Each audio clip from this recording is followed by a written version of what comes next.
while we waiting. Oh no.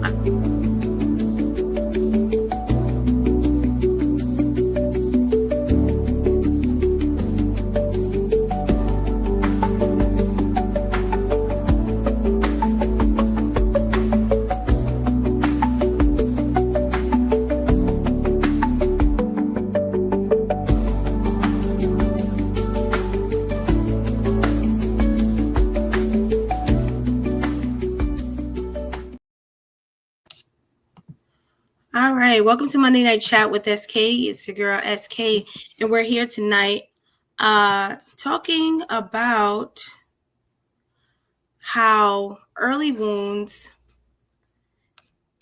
shape adult relationships. Tonight I have, why is it not? Tonight I have Nicole, Pacheco, and Joelle Phillip here with me tonight to discuss this conversation. This conversation is about, experiences that folks may have had when they were younger and how it's impacting how they move around in the world now today. When we talk about early wounds, we're talking about experiences that shaped emotional expectations like inconsistencies, neglect, abandonment, criticism, chaos, and toxicity in your environment growing up. And it could be from your home, it could be from your community, it could just have been from your intake of your social experience with, be it, the media. I know that growing up for me, we didn't have a lot of social media. Actually, we had none of it. But our social experiences extremely impacted us.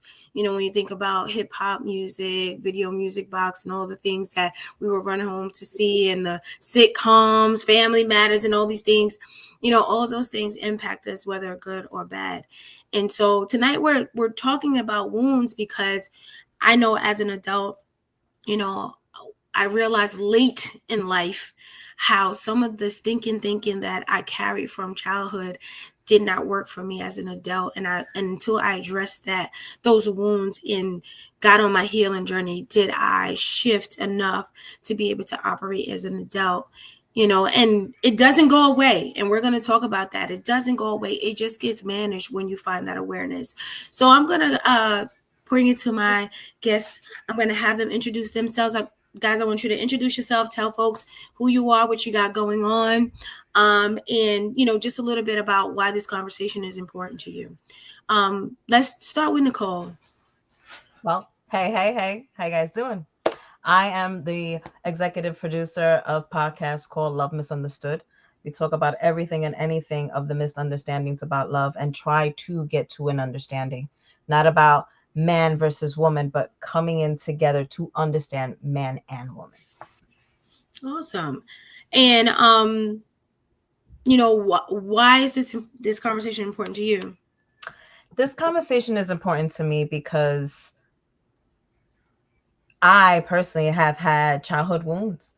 Let it be from, and it always starts from the parents. It always starts from home.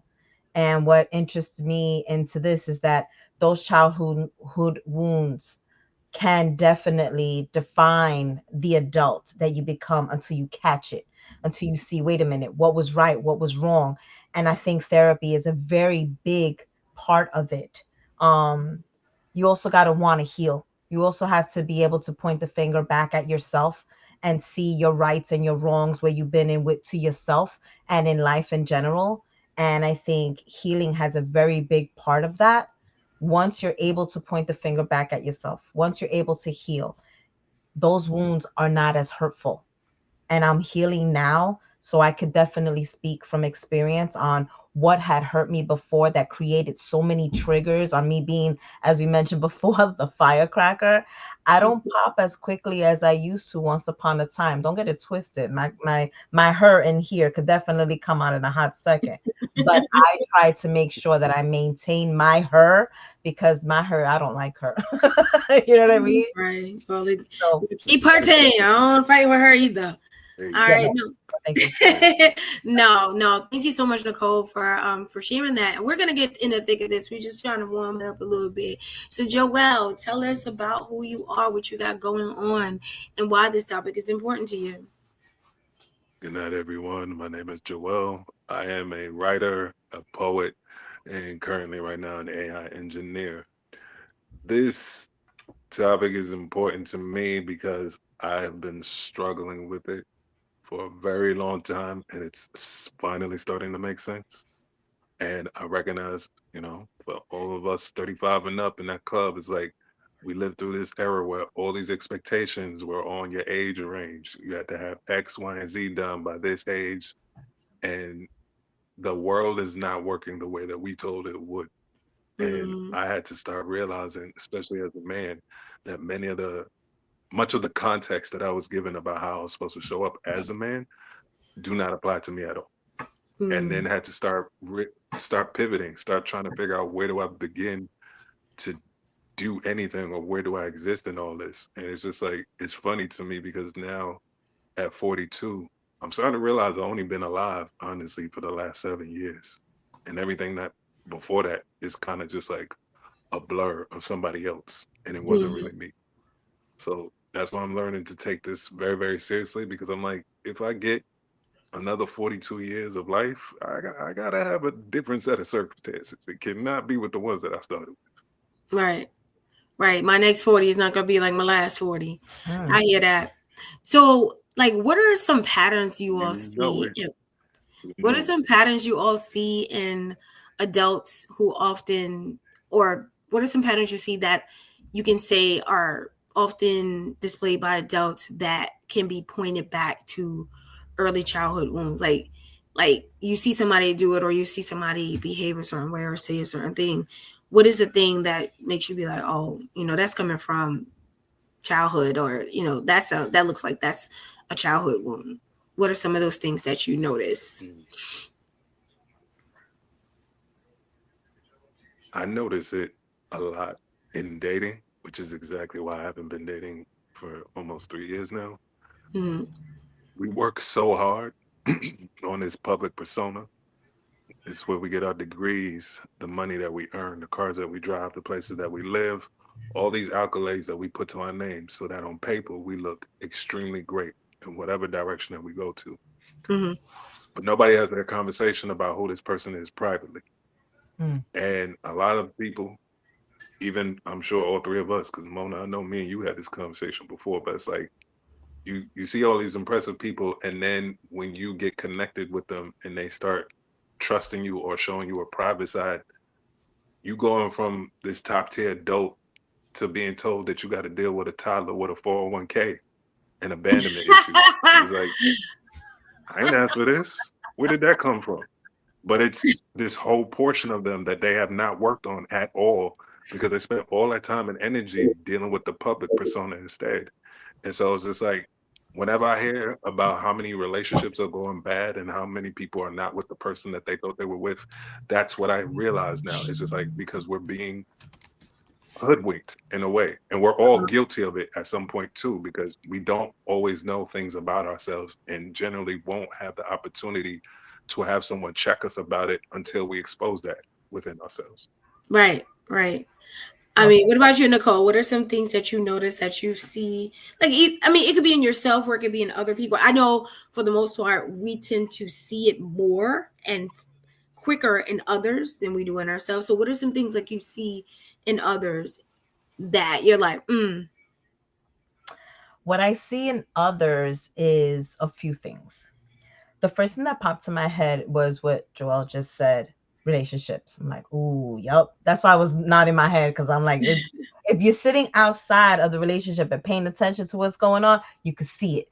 You don't mm, have to be in the relationship, because usually when you're in the relationship, you you don't can't see see nothing? you. Well, at least Hmm. females, we're so, But oh, hearts. look at me, so sweet, so sweet, cute, blah, blah, blah, that we get into that mix that we don't see what's right in front of us. So when we, in hindsight 2020, right? So the next thing that I thought of is, we were talking about, let's bring it back to the firecracker. Mm-hmm. People like myself that has been a firecracker is triggers.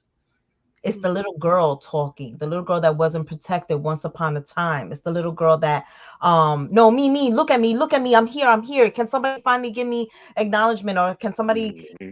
finally look at me? Can somebody love me? Can somebody accept me? Can somebody dot dot dot? Mm. I definitely Hmm. in my healing have realized. girl, you know how foolish you look? You all grown, you all this, you all that. You know how silly you look. You know how immature you look. You know how cheap you look. You know what I Mhm. mean? And Mhm. then I think that a lot of time, and I don't want to put it in, in a sexist thing or a gender thing. I don't want to go there. But Mhm. there are people that repeat the same type of relationships expecting something different. Huh? And guess who was doing that? Oh yeah. And after a 15-year marriage, I said, wait a minute. I got to check out the common denominator because at the end of the day, every single one of them ended. And now I'm single. This is the Mhm. longest time I've ever been single my entire life. Mm. And I am so happy. I know that's right. I Single, sex love it. free, and free.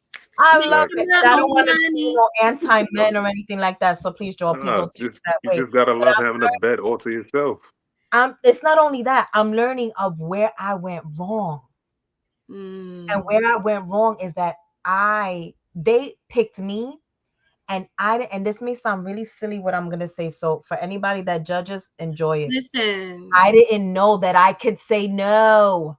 Oh, How about that? Oh, I oh, didn't know wait. that Let me I get can you. say Let me no. You piggyback know right why? off of that. Because men Because make you while you feel was like if you say no, who the hell do you think you are? You're not that good looking. You're a bitch. You're but this. did they make you feel like that, or did you tell yourself that? Because I'm of that class too, right? They Where made me feel I that. didn't realize that I can say no.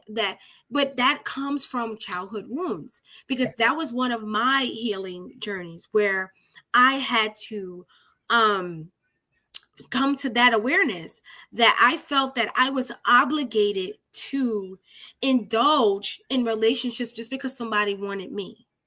That. Just because you want me don't Mhm. mean I gotta want you. And I could change my mind. That's another one I found out. I Mm, can be all yes for days, months, years, or even. But when I decide that this is no longer serving me, I don't have to stay because I said yes.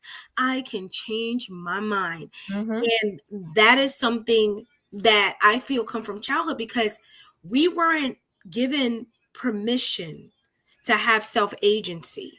We weren't taught self agency. No. Any decision we made was I no no don't Yep. right. Mhm. So we didn't know how to trust ourselves. We didn't know how to make decisions and be okay with the consequences, right? Mm. We talk all the time about how our parents raised us, some of the things that they did that was where, and Nicole, you and I talked. We have older children. We're like, they like, we like, Girl. but I did my best. But at some point, you have to say, even as a parent, I had to say, well, you know what? At the end of the day, I did my best, but if it impacted you in a certain way, I can't take that away from you. Right. Right. So Right. that's what I had to have that conversation. But the only way I was able to have those types of conversations, continue to have those conversations, when I acknowledge where my own childhood lacked that type of understanding and empathy. Right. And so I Okay. had to put myself in my children's shoes when I realized how that impacted me and be like, okay, well, there's a different way to look at this. But that not being able to say no, that Mm. comes from childhood. like Absolutely. It like does. we're not stupid or dumb or miserable or naive, maybe naive in some way because we weren't given the information, but it was information that was never given to Correct. us, It right, that wasn't. we had to find in our adulthood. Go ahead, Joelle. Because even further, both of you didn't know you could say no to these advances from these boys and these men. I didn't even know I had a choice in the matter. Mm, I thought if What do you there's a mean? woman around, my mother told me be of service to that person. mm, And that's all I ever knew. So anything, romantic friend, all that, I just gave myself to people with no insight, no context. I know And then that. I wondered why I got trampled on, Mhm. harmed, disrespected, thrown in the gutter, all sorts of stuff, because I didn't even know I technically had a choice in the matter at all. I just mhm, listened. verbatim to what she said. And I had no one to tell me no. I had men in my life, and yet even they were giving me no good ideas about like how do I navigate, how do I even express myself a certain way, because they were not Mhm. men who were expressing emotions. It was the Right. same standard three: stoic, angry, done. That was it. And so it's like even for those features of myself and like learning how to be in romantic connections with other people and everything like that, I've never even known how to show up because everything for me is about acting.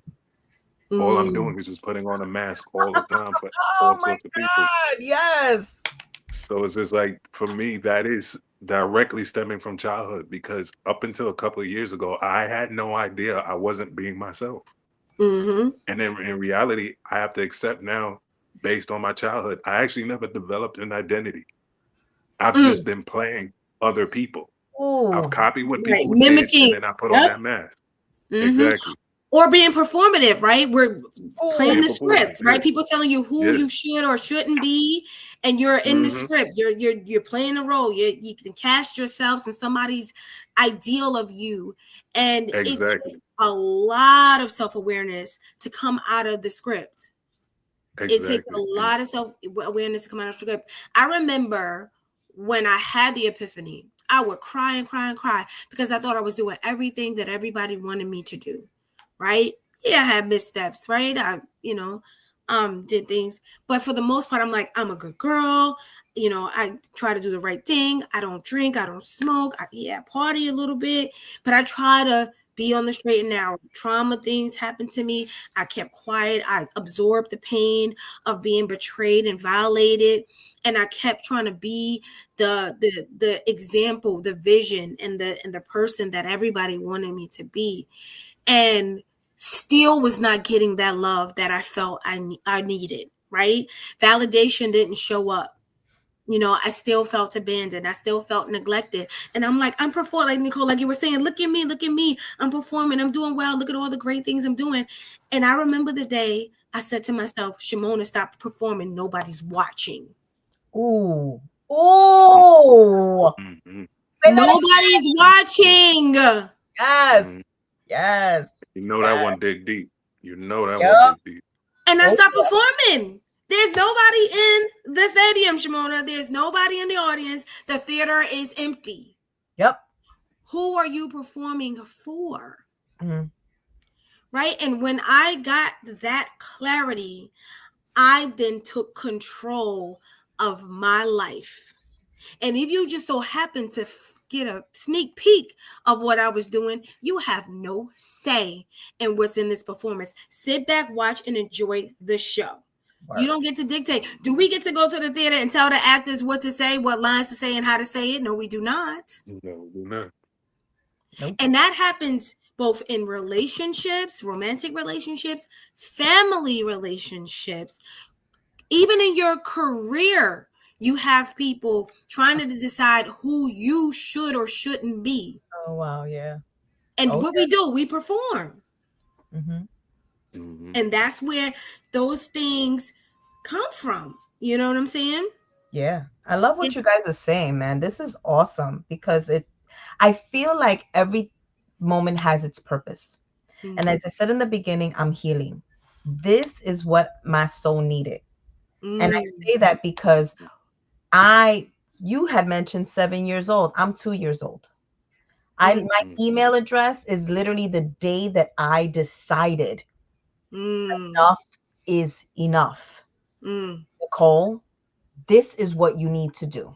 mm-hmm, Because this is the one that's hurting. This is the one that is sad. This is the one that's performative.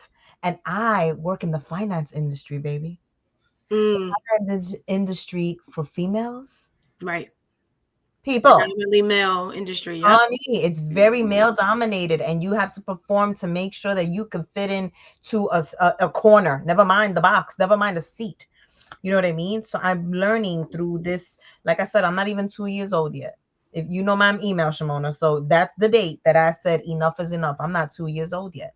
So for Mm, That's me, what's when you up. said 7 years, I'm like, wow, man, this makes me feel so good because it makes me feel normal that mm, I'm healing and there's like a rebirth, like you're in your second life. I'm yep. in my Yeah. 40s and I'm totally in my 40 fuckets. Totally in that. I know we had that conversation. We said we was gonna do a podcast on that. The 40 buckets. 40 fuckets. Yep. My daughter even made the artwork for it already, because that's how I am so into that right now. I'm tired of being performative. I'm tired of people and what they gotta say. You know what? There's a thing called toilet paper, and that's what you can use with it, by the way. So I don't have you can just wipe that. You can just wipe yourself with that, because I'm tired of the nonsense. But the funny thing is that if we're going to go back to the subject that we started, this all started from childhood. We had to be performative for our parents, because our parents had some things that they did not deal with, they did not heal from, and it was from their parents and their parents and their parents, and all these generational curses that everybody's just carrying and just piling up on each other. I feel that if it's not our generation, it's definitely our kids' generation. They're breaking all these curses. Like, yeah, we may get annoyed with these Gen X, these Gen Zs, and these alphas. Don't get me started with that. Well, the alphas are the bomb. I don't know about y'all. My grandbaby's an alpha. She the bomb.com. I'm not a grandma. Thank God. I'm not a grandma just yet. So I don't know anything much about that generation, but the little bit that I do know, it's quite annoying.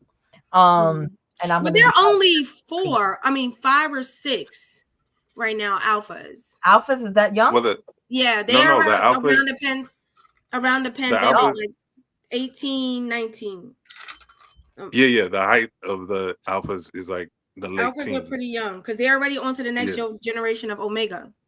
Yeah, they're already Omega. on I thought it was something else. Omega started last year or the year before. Yeah.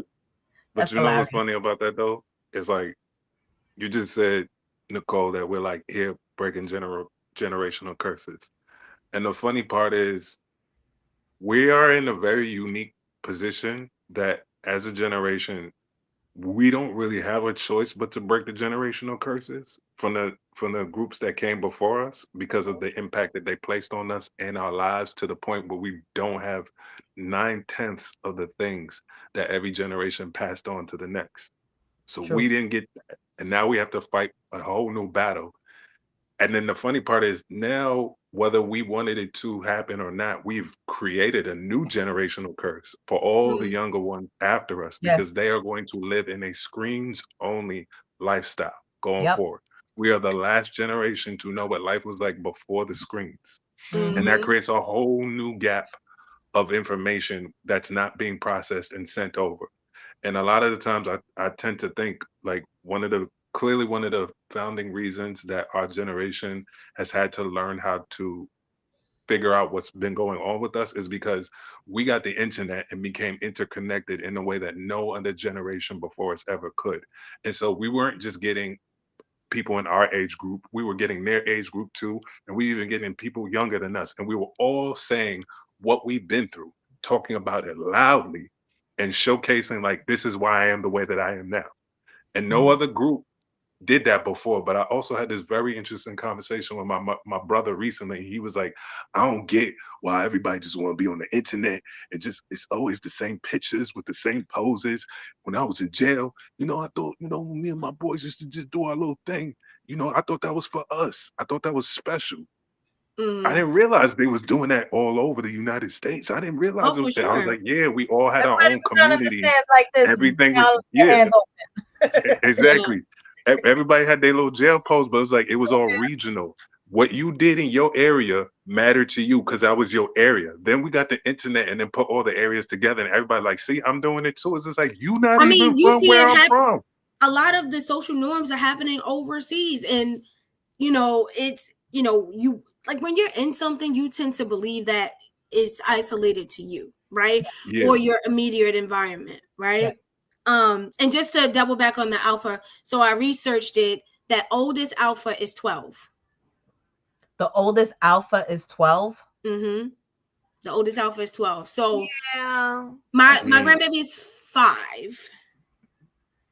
To me, I don't know about I don't know any 12-year-olds at this point. I know 15-year-olds, and they're part of the Gen Z. Think about that, Mona. Think about that for a second. Because this is what I learned last year when I was substitute teaching kindergarten to first grade. So your grandbaby is, you said 5. Mm-hmm. Born during COVID era, Born literally where during yeah, COVID. literally during the COVID era, where we shut down the world, Mm-hmm. which fundamentally shut down some of the most integral moments of any child's growing development. Mm-hmm. We have to just take that off the table. Like, Well, for see, instance, no, just wait, mm-hmm, hold on a second. Just think mm-hmm, about this. For your grandbaby, not a big deal because they don't understand what's going on for the most part. But mm-hmm. then suppose your kids were in high school when that happened. Can't Scenario go to one. prom, can't go to graduation, My can't do daughter, the things that they thought they were supposed to do. Exactly. A full integral experience that they're supposed to have, they couldn't have. The correct. kids that are like 8, 9, 10, during those COVID years, their formative years, they were supposed to be in preschool, they were supposed to be in first grade, second grade, playing together, creating community together. They were separated and then on screens. Mm-hmm. When I'm saying like this is now a new generational curse. It's literally what I think might have been one of the experiences from all the previous generations where just something changes in life and it affects society. And then the people involved do not have enough data or information to make the best choices with what they have. So they're just going to do whatever they think is okay, like our parents did. Yep. And Mm-hmm. then before you know it, you have now a whole set of consequences that you're not going to think twice about, but everybody who's had to suffer from it because of you will. So I Yep. have a little nuance, right? I have a nuance with Mm, the supposed to's, right? And a lot of the supposed to's, because look, we were growing up in a generation of supposed to's, right? Our supposed to's were go to school, graduate, go to college, get a good job, live happily ever after. I need the census documents. I need understanding of how many people that worked out for, right? I think the integral part of what's going to happen for this generation is not what happened to them, but how we react to what happened to them, right? And focusing on the deficit of their experience and not the productivity of their experience, because now they get to have something that they can say happened in their generation that they survived, right? And my grandbaby, she was a baby when the pandemic was happening. So of course, a lot didn't impact her. But if we look at the science of things, where they say like early childhood experiences, even in infancy, you can experience senses of disconnection where, she didn't have a lot of family around her because we all couldn't be around because of COVID, right? Right. She didn't have those traditional moments of first birthday party and all of this and that because she was, during around that era and things hadn't really like opened up by the time she turned a year, or people were still squeamish, right? Still wearing masks and stuff. But I think it's how we react to it, because she's now in kindergarten and she's thriving. She's very social. She um she communicates well, very well. And I think it had a lot to do with her parents, right? They use their past, they use their present, and they stayed connected. They educated her about life experiences. They stayed, they forward moved. They didn't measure her abilities based on what was taken away, because we, like you said, we all had that, right? In some capacity. We may not have had a pandemic, but we had something, Yeah. right? For me, I think the biggest like natural disaster that felt like weird to me was the East Coast West Coast beef, right? We saw so many people dying. The crack epidemic was happening when we were babies and young. And so every generation has its woes, but it's how the community reacts to those things that makes the difference, right? And I think what we can do, whether we have children or grandchildren in this generation, is to really focus on asset-based thinking, strength-based thinking, not deficit, because the deficit is what killed our generation, right? Looking, measuring us to this idea of where we're supposed to be. And a lot of people are now entrepreneurs, a lot of people making money, social media moguls, ain't use a degree in 20 years and got $150,000 in debt, right? And Yep. so we didn't do it right. our parents didn't do it so cool, right? So I think how we react to this, I think this the shift here is not to use generational commentary, right? Because remember how we were treated when we were younger. Oh, those young kids don't know nothing, they ain't know about nothing, they no good. I think it's important for us to change the dialogue Oh, in big the time. narrative and a rhetoric around the generation, whether we like what they're doing or not. How do we take strength-based perspectives into these conversations with these new generation and let them see this from not a deficit standpoint, but a growth standpoint? How do we take them from here to here, even with all of those things happening? Because if we don't, we're just repeating the BS. Now, if I can chime in on this, we need to go in a little bit deeper than that. We need Mm-hmm. to remember, as Joel said, we're the last generations for this, that, and the other, but we also have to remember we're the generation that raised ourselves. We are the Mm-hmm. latchkey kids. The So latchkeys. the latchkey kids, like let's just keep it real right now. We Mm-hmm. raised ourselves. We taught ourselves how to cook, how to clean, how to. This is one thing that I tell my kids, because my kids are 25 and 22, both girls, and they have this. One of them is like, "Oh, because you didn't teach me, oh, because you didn't let me be work as a kid, because you didn't let me." And I'm like, you should be so damn happy. You know what I mean? Like, if you only understood, it's so easy to do this. This right here. Ooh, let's point, because we all got fingers. But we have to remember something. When we point this way, look at these three. They're pointing right back at you. And the Mm-hmm. idea that our kids like to say, you did this to me, you did that to me. We did the same thing with our parents. You did this to me. You wasn't there for me. Not that they did Mm-hmm. to us, they just weren't there. They were Mm-hmm. busy working to put a roof over our head, to put food on the table, to put clothes on our back. Some of our parents were single mothers or single Mm-hmm. fathers. You know what I mean? So it became issues. There's other issues that we could talk about in the sense of single parenting while married. Definitely happened because you're talking to one right here. Mm-hmm. Okay? And I was a 15-year marriage. So Mm-hmm. there's so many dynamics. So if we're going to not do the things as you had just mentioned, Shimona, we need to look at what started it. We need to look at the root, the core Mm-hmm. of all these different things, from the baby boomers, even from before that. You know what I mean? The Great Depression era, then the baby boomers, then us. Mm-hmm. Gen X, we are tough like MFers. Why? Because Well, I'm a millennial. You are Gen X. I'm a Gen X. I'm a millennial. I'm after you. Are you? Oh, Mm-hmm. how cute. Yeah, Yeah, we no, both babe. are. I We both. start the I start the millennial generation. I was born in Yeah, I '81. was born in 78. Let me tell you something. Mm-hmm. And you know what's the funny thing? I saw a video the other day and it was quite interesting. I've been through 6 generations and I'm not even 50 yet. I did 70, 80, 90, 01, 20. I've done 6 generations and I'm Mm-hmm. not 50 yet. Mm-hmm. And in all those six decades, I'm sorry, 6 decades, not generations. In those 6 decades, I can tell you how the differences and similarities were in each and every one of them. Mm-hmm. One thing that I'm so grateful to say, that in the decade of the 20s, when I said no mas and I started doing this, we can't help our kids if we don't know where we messed up. And Mm-hmm. where we messed up in is not doing this. Mm-hmm. We're so Mm-hmm. busy saying, like our kids, my parent did that, that, that. Yeah, my mother did that. No, don't defend. Mm-hmm.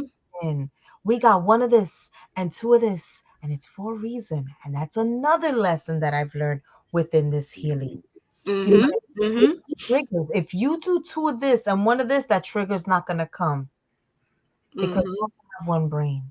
You also have one life. You also have one soul in in this lifetime. You also have one soul. You also have all these other different things that if we nurture it, we'll see what went wrong and fix it.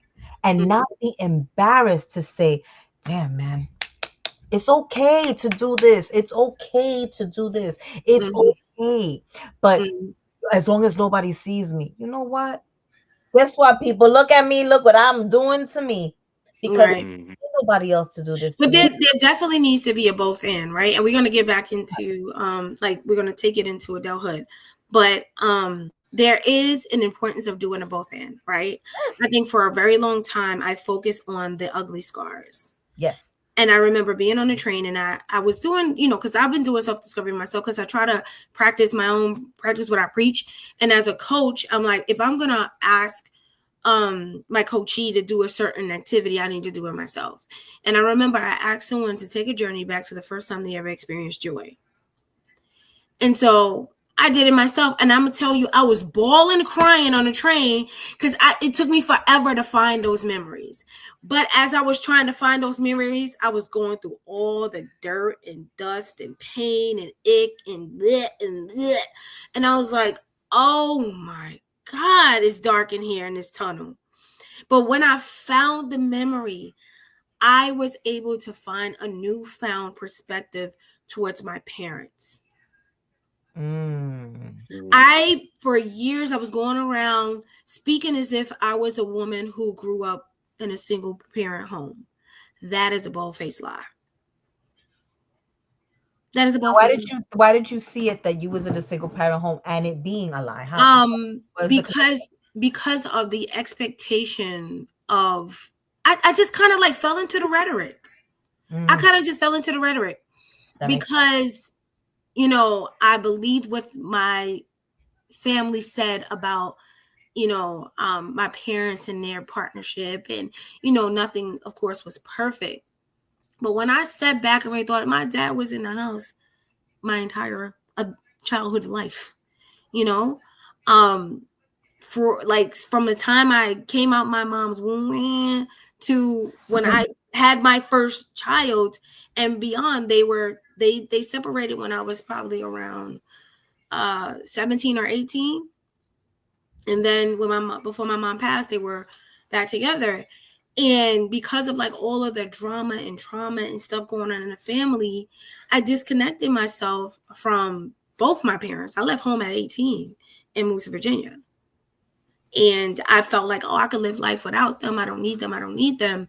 And I operated in this world almost as a orphan, not depending on my parents for much. Like, when I did come home to my mom naturally. But my dad was still around. Like when times got tough and I called my dad, hey dad, I need da da da da, he showed up for me.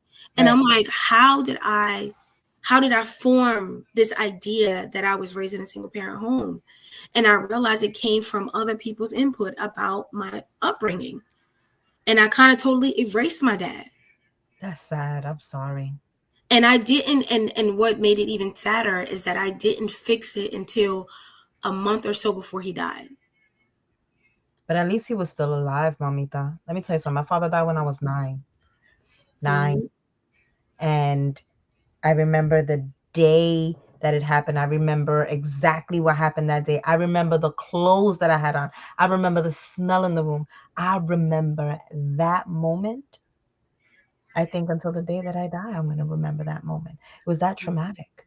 But it wasn't huge and a big deal, but it was just that traumatic to me. So that idea that you at least had that moment, and my dad was in a comatose way before he even passed.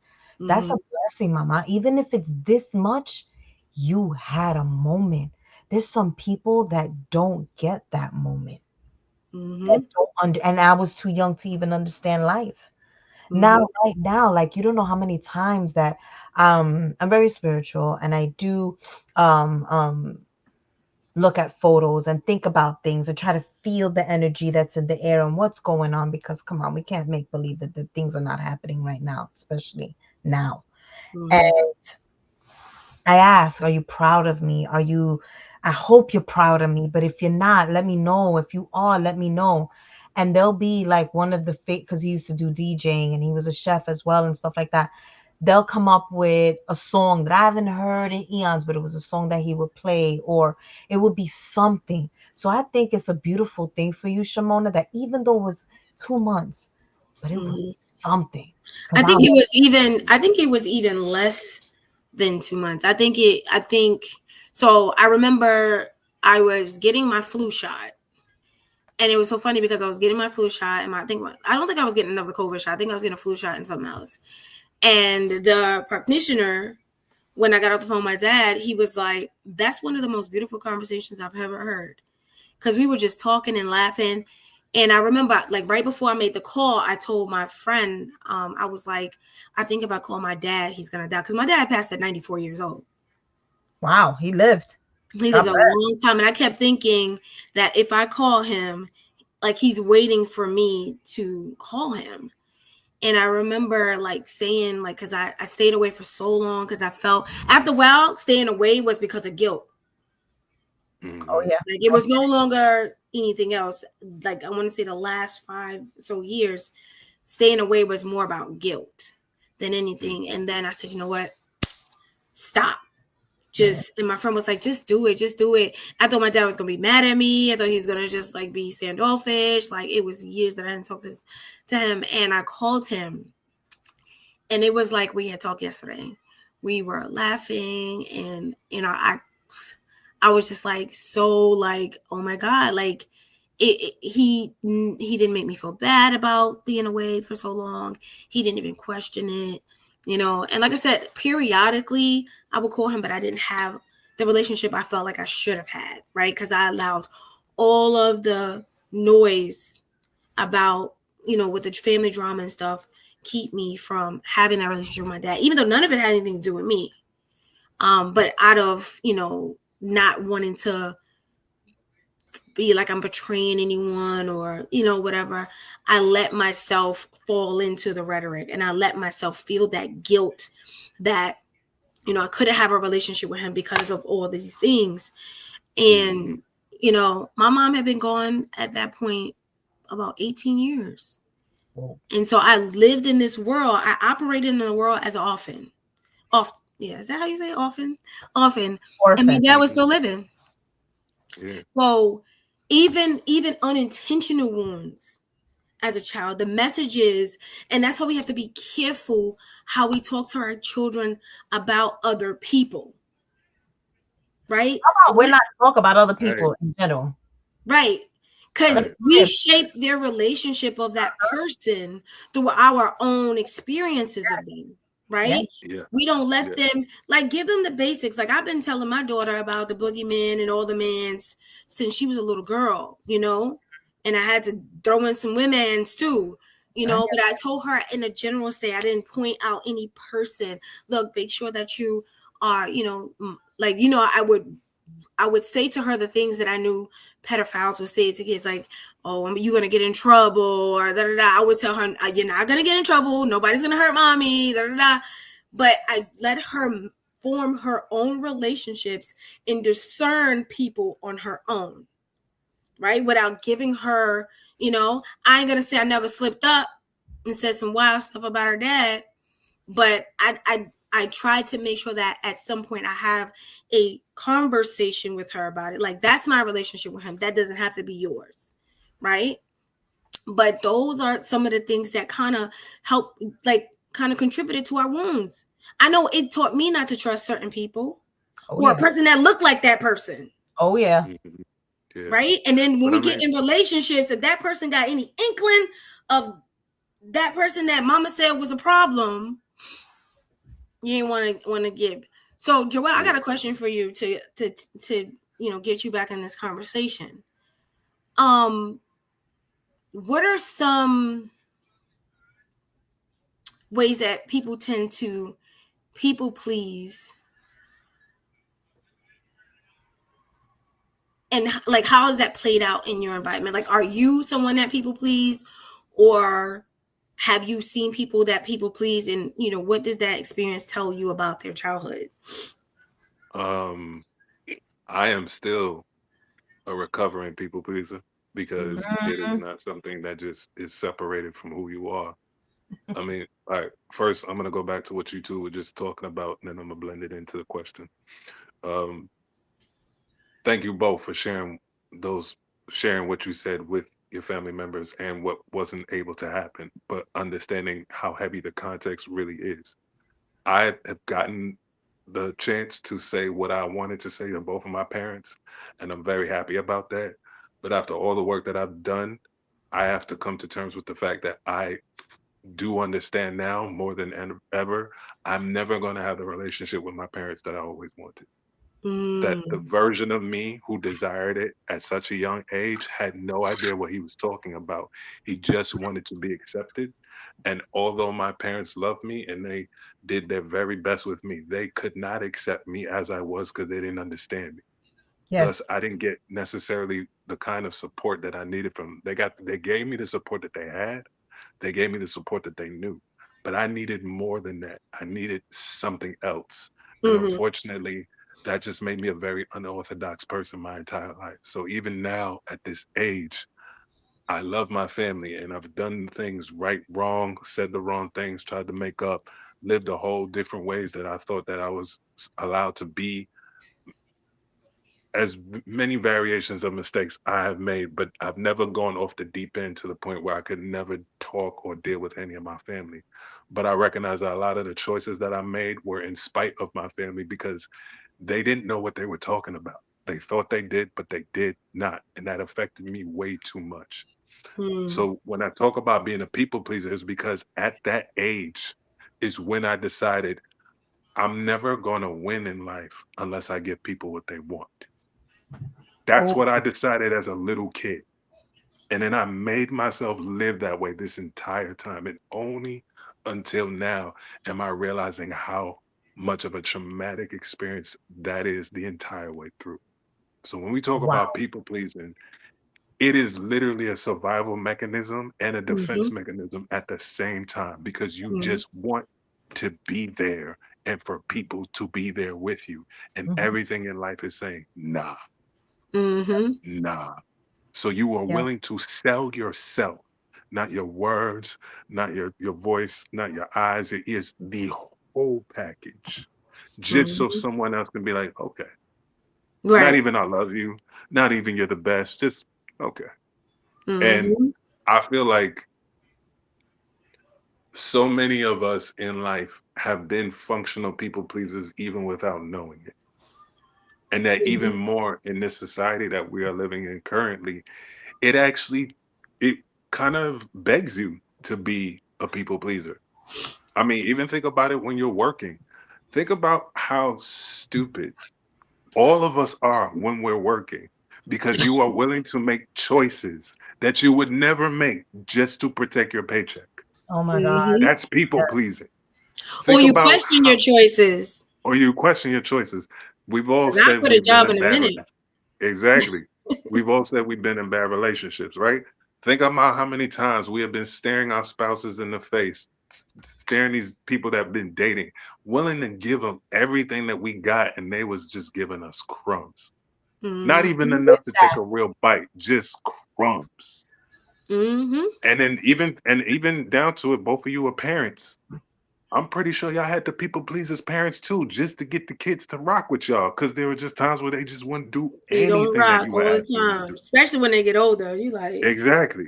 And you so, like and me I'm yet? exactly. And so I say all that because it's just like, especially for two moms, y'all sacrificed everything that you had, and you had an idea about what kind of relationship you would have with your kids. And is it exactly like that? Nah, Oh, for it sure. can't be. Mm-mm. Because your kids are their own autonomous people. They do not Mhm. follow your logic. They follow their own. Um, And so and I you say save all that yourself by understanding that and exactly, accepting it and realizing exactly. that you can't, just like nobody could control you and what you want to do. I don't know what my mother and father wanted me to be when I grew up, because we never had those conversations. But Mm, you can have your ideas. I tell people, so I say, people that are new parents, I say, so what you do is you have your bowl and you put your eggs, your sugar, your flour, and all the sweet and nice things that you want in your sweet potato pie, and then you put it in the oven and a roast beef come out. That's parenting. Yes. mm-hmm. That's a And good and You're like, it don't wait, really hold seem like on. that. Exactly. And they make it sound so simple, but I mean like if every day is complex, then how the Mhm. hell is a lifetime of taking care of somebody supposed to be very simple? That don't make any sense. But at the same time, I think because of everything that I said earlier and trying to round it out, I've had to at least outside of just trying to understand other people's perspectives, I've also had to dial back what it is that I've been asking of myself this entire time. I have been speaking from the mind of a child, desiring from the mind of a child, but I'm a full grown adult. So at this rate, I had to make a decision. Either I can still hold on to these ideals that were made at a time where I had no idea what I was talking about and does not conform to where I'm at now, or I can let it go. And I've had You to feel make a like you need to let decision. that child go Yeah, I've had completely? to make it. Yeah, because I've had to start making this decision that I need to let the last 2 decades of my life go because I'm Mm, just not going to get the results that I'm personally looking for if I keep fighting against the hill. It's literally mm, knocking my ass down for a reason. I'm going in the wrong direction. I always have been. And that's why when I look at my parents, it's just like I love them. And that's why I know I'm in a good space no matter how down bad I might be right now. I know I'm in a good space because not only did I tell them what I wanted them to know, but I am proving my growth one way or the other. I don't need their approval anymore for it. I'm not mm, asking for that. Pick me, oh, love me. I'm not asking for that anymore. I'm mm, giving him in here what I've been asking for the entire time. And because I'm mm. doing that with him, he's relaxing because he was on my neck. And I was getting tired of that. Wait, she got her, you got him. Exactly. And this little dude right here, I get listen, it. he was on one. But I understand too because it's just like we've all been teenagers, so you know that side of you that's just angry all the time, and it's angry because you never get justice. When you talk about being a Mm, people pleaser, that's one of the things that's always you absent never in get life, justice. justice. So I Mm-hmm. recognize in the end, as we say what these childhood traumas do to us and how they formulate all the issues that we might have as an adult, I also realize that unlike any other time, we have a real responsibility at this point of our lives to take accountability for ourselves, not just because of what other people did to us and not just because of what we're going to do down the road to other people, but specifically because we have converged all of our all of our likeness in an interactive space. And it made us grow in a way that no human beings ever did before. But there are always going to be consequences when you take big shifts like that. And then now it becomes incorporated into your lifestyle. And nobody told us that because our parents didn't even know that concept. This is just Mm, on us now. So there's no, oh, I have a template that I could work with and I know how this goes. And no, we have to screw up every day until we figure out what we did wrong. But the one good thing is just like because we all want to be in front of a camera, I can apologize in real time now. I can right. take accountability in real time. I Real screwed up time. 5 minutes ago. I'm in this camera being like, yo, that's my bad. You know, but that's a choice though. And I realize that Right. that's what unfortunately a lot of people need to be convinced to realize. It's a choice. If you're suffering, how long is it going to take before you realize it's pretty much your fault? It don't matter what happened after a certain point. It was other people's fault first. But Mm, once you get to a certain threshold, it's totally on you. So what do you mm-hmm. provide after that? Right. Right. Especially And if accountability is you're hard. doing what was done Hmm. to you. Especially if you're doing what was done to you, the Hmm. idea of, oh, well, this is what I know, and now I'm always that way, so that's how I'm always gonna be. And it's like, so is that Oh, work? that burns my biscuits when people say that. Oh, this how I am. I've always been this way. And I'm like, How is it ooh, working for you? Is my Hmm. first question to everybody. always. How long has that worked for you? And you're not Mm-mm. Isn't it? tired That's now? just who I am, and I am who I Exactly. am. That's You're just I right. don't under matter of fact, everybody who ever said that to me always had hot breath. I feel like that's for a reason. Anytime I heard, Well, well, that's just the way I am. That's just how I do stuff. They breath stunk, and now I realize there's a reason behind it. Because they talking. Mm. Hmm. But no, you it's like Hmm. my thing is I would not. Look, hey, like, you know, I'm not gonna sit here and say, oh no judgment. This usually judgment, right? I would say that when I evaluate who I was, like you said, Joe, I made a choice to shift. I made a choice to change. And why I asked you, do you feel like you need to throw everything away or just like leave behind everything? For me, it was like pieces of me I needed to bring along, right? One of the things I Hmm. tell people all the time, trauma is going to be on the board of directors of every decision you make. You decide how much power trauma gets. right? You can't make trauma the decision maker. You can't make trauma have more stake in the game. It cannot have more shares into your life. So trauma is going to play its part in your life. Is going to play its part because sometimes you need that inventory or that information, that data to help guide you not make the same choices again. Oh, look, when I did XYZ, these were the consequences that follow, right? So I take parts of Shimona from the past with me, but I leave behind what's not going to serve me, like that people pleasing, right? Like that external validation, that, you know, that person that needed external validation, people to applaud, like Nicole was saying earlier. I leave that piece of me behind. Mm-hmm. What I take with me are the lessons I learned. What I take with me are the experiences I had that I need to be able to lean on to get feedback from when something shows up again. Right? Okay, how we want to move on this.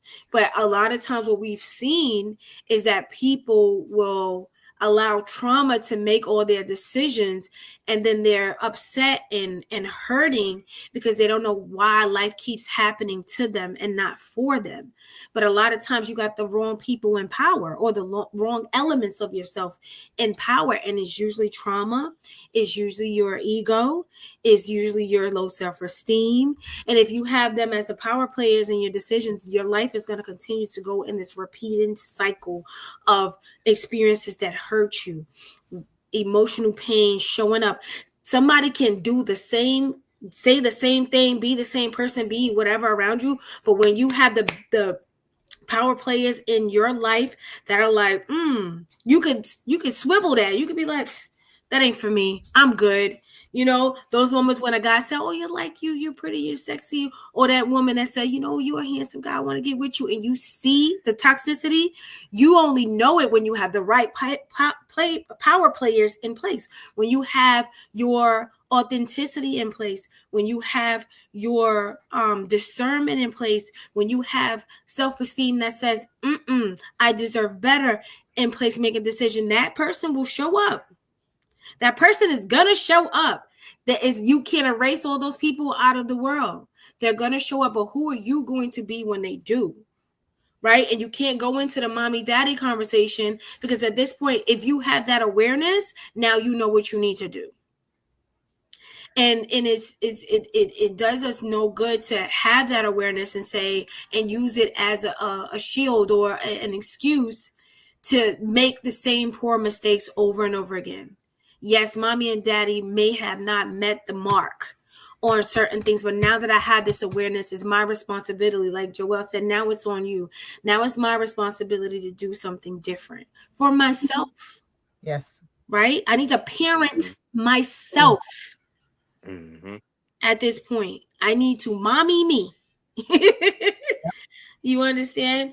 So, before we wrap, I want to, end us on a more, no, I wouldn't say nothing here was negative, but I want to end us on a high note, right? What are some green flags that you now look for in your interpersonal relationships? This could be romantic, this could be friendships, this could be just like your social environment. What are some green flags that you're looking for in your new relationships of healing? I'm looking at people the way they treat themselves. If you treat yourself like crap, you are going to treat me even worse. Guess what? I've been there so many freaking times. I have the Wi-Fi password to hell. I don't want it anymore. I don't want it anymore. I don't. I'm a giver. I'm a natural nurturer. Is it because I'm a woman? Is it because that's my nature? I don't even gonna give a damn about where it came from. All I know is that that's who I've been, and I'm tired of being that way. I don't want to be that way any longer. I'm not saying that I want to be this person that's closed-minded and no. I still want to be the nurturing person, the good person that I've been, but to the people that deserve it. I was on a podcast not too long ago, and it was from this guy that, I love him to death. He was my prom date. I know him from back in high school. But he has this podcast that, the nonsense that he talks, and we were going back and forth at it yesterday because he posted some of the things that we were discussing. And I'm like, I Mhm. love you to death, but I don't agree with most of the things that you say. Because Mm. the things that you say, it's like that's what you want to do to her. How Oh. can you be with somebody for years and um not you're promoting marriage, but you're not married yourself, or you've never been married yourself, and you never had children yourself? Well, what can you possibly say that you're not speaking from your own personal experience? And that's the next thing I'm going to mention. Mm-hmm. If you really want to see who somebody is, look at who they chill with, Mm. what kind of people they involve with. Look at kind of rah rah those people are talking. Because guess what? In front of you, they're nice and quiet and sweet. And I'm not saying this is her, this is him. I'm talking about overall. Mm-hmm. Mm-hmm. Look at their friends. If you Mm-hmm. want to know who your mate. Birds of a feather. Flock Listen, Exactly. together. they're flocking, they're too busy flying together. And I don't want any part of that nonsense. I Yeah. don't. I live a very calm, quiet life. That's why I said, as long as I've ever been single, and the green flags that I'm looking for is, how much drama do you have in your life? And Mm. I am going to finally tell myself, I'm going to give myself permission to say, do I or do I not want to deal with that kind of nonsense? Amen. Because That's it what it all boils down to. is, You can't change people. yeah, you That's could a be fact. dancing, but is it dancing with throwing blows at each other? Is it dancing because you're doing a waltz? Is it dancing because you're doing a salsa? Like, what are we doing here? Mm-hmm. And be Mm-hmm. honest Mm-hmm. with yourself, because if you don't want to live that life anymore, you can't be around the same people anymore. You have Right. to be okay with saying goodbye to some people, even if they're blood related, even if you've known them for all these years. And the next thing, just because you know somebody for so long doesn't mean you really know that person. Who they were Amen. when you And first met people, them. people, you Mm-hmm. can't change people, but people definitely Come on, change. but people That's a fact. definitely change. Mm-hmm. You can't say You that you know should. You somebody, you should knew That's a who change. they fact. were. Yeah, and you know what? If you're not changing, that's you got to stay away from me. You got to be Because changing. change could be good or bad though, and Mm. that's a whole It could nother be good or bad, but conversation. at least sometimes change. Change can be Sometimes good or bad, but people are changing. You are not the same person you were yesterday. correct. Joelle, what are some green flags that you're looking Green for? flag. I love people with heavy amounts of discernment. I like it Mm-hmm. now when I'm very much being around people who listen to their inner system and tells them, that gut instinct, all those stuff. When I was a kid, I was just like, oh, you're just being weird, you're being rude. I thought people were just being standoffish and just not wanting to be part of the collective. Now I realize those people was protecting their peace the entire time. So that's exactly what I like to see. I like to see people choosing their version of joy, not choosing joy, their version of joy. Because Uh-huh. instead of using umbrella terms, they distinctly make it clear what works for them. I love being around people who nerd out about something that they like, and I love being able to stop them when they go into that moment. Like, oh, I'm sorry, I'm talking too much. Nah, shut the hell up and give me some more. Keep talking. I love to hear that. Because I want to hear, I want you to be you. I want you to be the best person, especially as a neurodivergent person and really figuring out how that's mapped out my entire life. The amount of ways that I've never fully been invested in anything, never fully gave myself to anything because I never knew how. I was acting. I was never really part of it. And so to me, it's very, very important to see people fighting and really putting in their best effort. But honestly, I could also preface this by saying what I would like to see more of in real time. I want to see a world where people realize their strong friends need help. Mm. I want to see a Yes. world where people realize that the strong ones in their families and their friends have been going through it because they've been dealing with them and other people like them the entire time. And they never had any moment of rest that says, okay, you're safe now. Yes. You are going to be okay. I need the world to start acknowledging that folks like us, we have been really putting everybody else on our back and really getting them where they got to go, but they can't say the same thing in return. So Mm. what I do love to see at this rate in my life is that certain people have been drawing the lines in the sand and they saying, I don't give a damn about you. I don't give a damn about you. I give a damn about her because she listens, because she pay attention, because she understands, because she asks me questions. Y'all just here taking, she's here giving me. So that's really what makes me happy at this point in my life. The way that I see other people's like respecting their boundaries and not letting anything come in between. Thank you. Yeah, that. All right. So I want to thank both of you for joining tonight. These conversations are always cliffhangers, and we always get in the thick of things towards the end, but that's why we continue to have them. I just want to do a quick plug. Next time we'll be on Monday Night Chat is March 20. Nope, I'm lying. March 9th. We will be having a conversation about crowned in culture, where we'll be talking about the Black and Latino diaspora of women celebrating National Women's History Month, International Women's History Month. And I have a few of my friends coming on to discuss how they crown themselves in their culture. So I hope that you all tune in. We'll be on March 9th at 8 p.m. live on Instagram, YouTube, and Facebook. And thank you for joining us tonight. I want to thank Joelle and Nicole for sharing their lived experience. And we definitely have to continue this conversation and keep talking.